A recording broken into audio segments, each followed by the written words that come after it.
Hi, and welcome to Lavonne's Kitchen. Today, Cameron is in the kitchen with me today, and we are going to make a strawberry cake.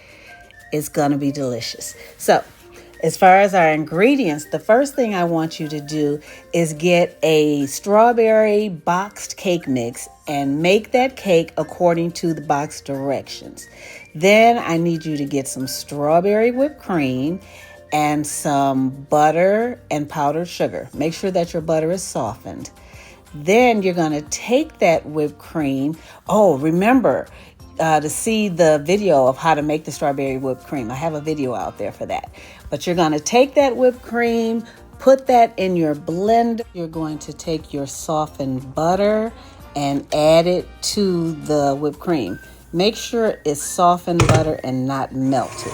Then we're going to blend those two together, get them nice and creamy. Then to that mixture, we're going to add our powdered sugar.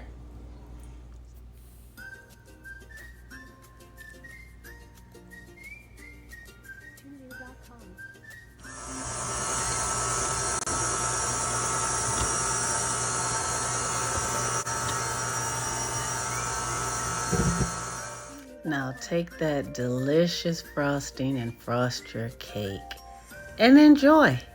It's gonna be good. I know this one was.